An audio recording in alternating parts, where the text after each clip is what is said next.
প্রবাসী ওরা আমাদের অর্থনীতির মেরুদণ্ড, অথচ বাস্তবে ওরাই আমাদের দেশের সবচেয়ে বেশি অবহেলিত।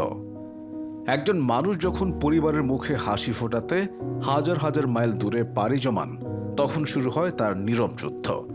দিনের পর দিন পরিশ্রম, প্রখর রোদে ঘাম, বুকে চাপা কান্না, তবুও দেশের টানে টাকা পাঠিয়ে যান। বাংলাদেশ ব্যাংকের রিপোর্ট অনুযায়ী শুধুমাত্র 2024 সালেই প্রবাসীরা দেশে পাঠিয়েছেন প্রায় $27 বিলিয়ন। তবুও দেশে ফিরলে তারা পায় না সম্মান, পায় না সুযোগ। তাদের অভিজ্ঞতা, শ্রম, আত্মত্যাগ সবকিছু যেন হাওয়ায় মিলিয়ে যায়। যদি কোনো পরিবারে কেউ প্রবাসে যায়, তখন অনেকেই চায় না সে ফিরে আসুক, কারণ দেশে ফিরেও সে কি করবে?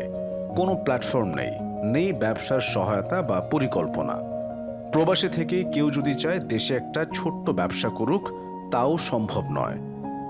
এরকম একটি বাস্তবতা আমাদের চোখে আঙুল দিয়ে দেখিয়ে দেয় আমরা কোথায় দাঁড়িয়ে আছি। দেশ ফেরি, প্রবাস থেকে দেশে ব্যবসা শুরু করার একটি নির্ভরযোগ্য প্রতিষ্ঠান।